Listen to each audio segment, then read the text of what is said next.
So tonight, Manchester United are back in action in the Carabao Cup against Newcastle United, looking for a bit of redemption after that horrendous performance at the weekend. Now, unfortunately, today I don't have time to do a proper tactical breakdown and tactical preview of the channel. Truthfully, I don't even have time to edit this video, so today we're doing things a little bit differently.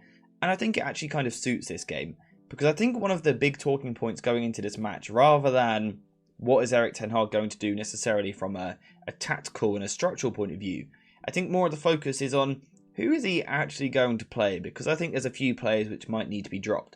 So what we're going to do today is go to a tactics board. We're going to start blank, start fresh, and basically come up with a starting 11, and hopefully I can record this video in one take and you guys are actually seeing this. So let's start off in goal, where we've got two choices. Andre Onana could play, or Bayindir could play. Now, Bayindir, of course, yet to play. We do need to see him at some point in case Onana goes off to the African Cup of Nations later in the season. However, for this game, I am going to go with Onana to play in between the sticks. And the reason I'm going to go with Onana, and really the main reason, is because he has had this return to form in the last couple of games. I think his shot stopping has been absolutely brilliant. He really kept United in that City game for a while until City really kicked on, but Onana did play well. He made some brilliant saves and was up there with United's best players on the night. And considering that United and Onana haven't had the greatest start to the season, I think the fact that he has now found a little bit of form, I think he should stay in the starting 11 to try and keep that form, basically, to try and get a bit of momentum, particularly with the centre-backs in front of him, and that's where we'll come on to next. Who should we play at centre-back? I'm looking at our list of options here. We've got Lindelof, we've got Johnny Evans, we've got Harry Maguire, and we've got Raphael Varane. For me personally, I'm going to go for Harry Maguire at left centre-back, Raphael Varane at right centre-back. I think that's the best solution. Now, you can make an argument here that perhaps we should rest and rotate a little bit more. Maybe play a Johnny Evans to protect Raphael Varane, who hasn't been in the team in recent weeks, has had injury problems this season. But for me, I think this is United's best available centre-back pairing until Lisandro Martinez is back from injury. So again, in my opinion, it's about time that we just see them playing together. Again, if we're talking about developing an understanding, I think getting the two of them in the side with Onana in goal, and actually just, like I said, build an understanding with each other, rather than constantly chopping and changing the centre-back partnership. Go with these two, trust Onana in goal, and see if these three can build some rhythm, some chemistry, some understanding with each other over the next couple of months. What better place to start than in a cup game where it's almost not quite as important? I think it would be a really good idea. We also need to consider who can we play at fullback. At left back, I'm done with Lindelof playing there. It's not for me, I don't like it. So we're going to go for Reguilon at left back. I think that's pretty self-explanatory. At right back, we've got the choice between Dalot and Lindelof. Now, it might seem obvious to go for Diogo Dalot because of the two, he's actually a right back.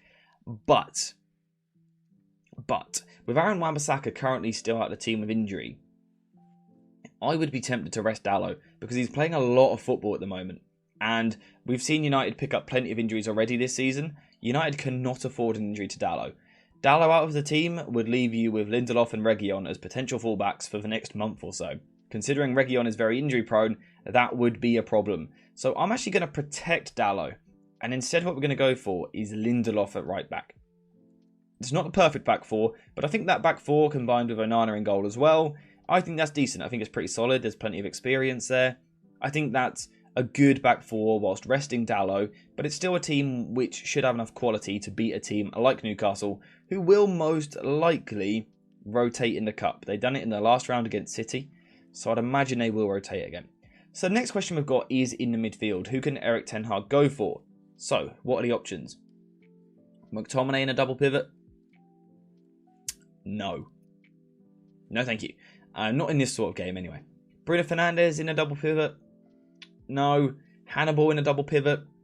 No, although we'll come back onto Hannibal shortly, don't worry. The ideal solution here would have been to play Kobbie Mainoo, but he played for the under-21s last night. He got his first 90 minutes under his belt, so he definitely won't be playing tonight, although he did get 2 assists last night and did look quite good, so that was quite exciting to see. Hopefully we see him back soon, but not this game, having played last night. I think realistically, the best solution here is to go for Amrabat and Mason Mount as the double pivot. The two midfielders brought into the club this summer by Erik ten Hag. Why not give them a go?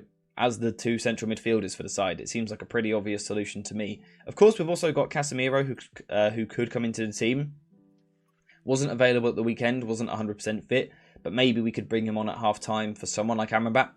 We know Amrabat is still trying to kind of get up to speed, really. Missed a lot of football, didn't have a pre-season, so we do need to think about managing Amrabat's minutes as well. I think giving him 45 minutes here, alongside Mason Mount, and then bringing Casemiro in at half-time, depending on the game state, of course, that could be a nicer little solution to this problem. As for Mason Mount, I absolutely think he deserves to play. I think he was playing really well when he returned from injury. I think his confidence looked a bit better. And now Ten Hag has just dropped him out of nowhere. And he can't seem to get into the team. Get him in the team, in the double pivot, where he was starting to perform, starting to play well as the left-sided central midfielder. And I think you'll get something from him. I think this is the time now to put him in the team, trust him. You spent the big money on him, just play him. I really can't figure out why he hasn't been playing. So I would like to go for this double pivot for this game. Again, I think it gives United the potential to perhaps have a bit better ball retention in midfield, keep hold of the ball a bit better, but also those are two good ball carriers as well. To complete our midfield, we need someone to play in the number 10.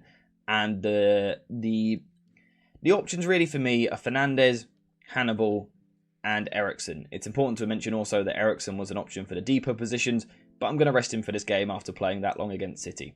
So let's take Eriksen out. Hannibal or Bruno Fernandes. Of course, we could also talk about McTominay as well, but no, thank you.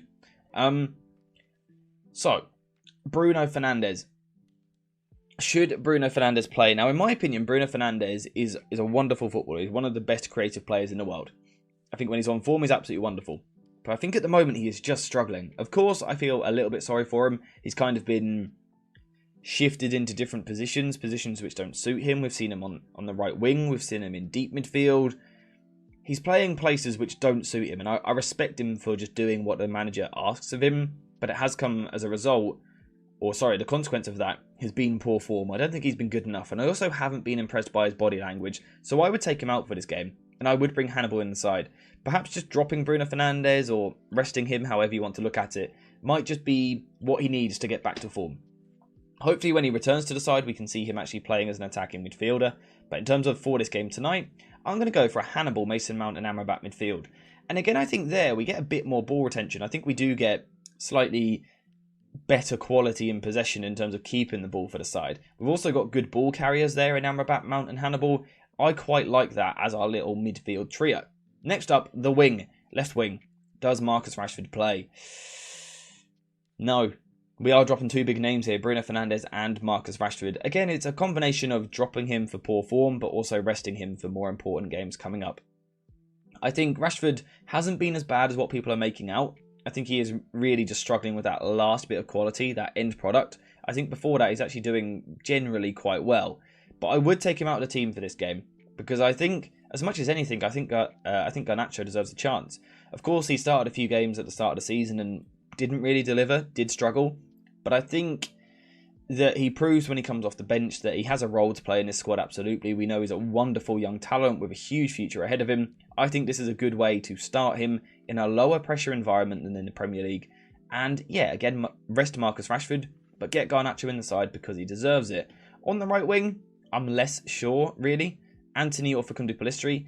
I think Facundo Pellistri will certainly feel that this is the sort of game that he should be playing. However, we know that Ten Hag really values Antony, but recently he hasn't been playing. Now, is that due to a lack of match sharpness after those games he missed the other month? I'm not too sure.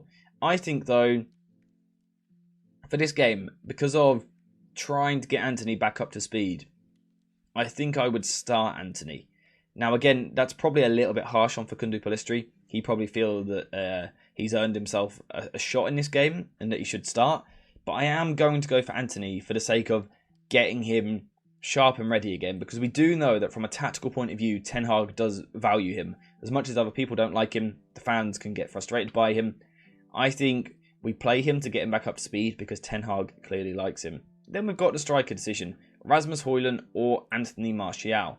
Now, before I get onto this, just to clarify, I think Rasmus Højlund has had a brilliant start to the season. I think he's been phenomenal, but I think we need to protect him. He's a brilliant young player, a real physical presence, athletic, a good finisher as well. He's not really getting created enough chances though at the moment, which means a lot of his running work isn't rewarded. So I think he deserves a little break from the starting 11. Give him a rest, bring Anthony Martial into the side, who might be needed at some point this season. We know he'll bring a quality to the side, a retention to the side. I think this is the starting 11 that I would go for this game. It's a little bit different. We've still got plenty of experience in there. Onana, Varane, Maguire, Amrabat. These are experienced footballers. We've got a bit of youthful energy in there with Hannibal and Garnacho. We've got ball carrying in central areas with Hannibal, Mount and Amrabat. We've got a natural fullback in Reguilon. I quite like it. I quite like the balance. There's definitely potential here for United to build in a back three, perhaps like this, with Lindelof tucking in like so.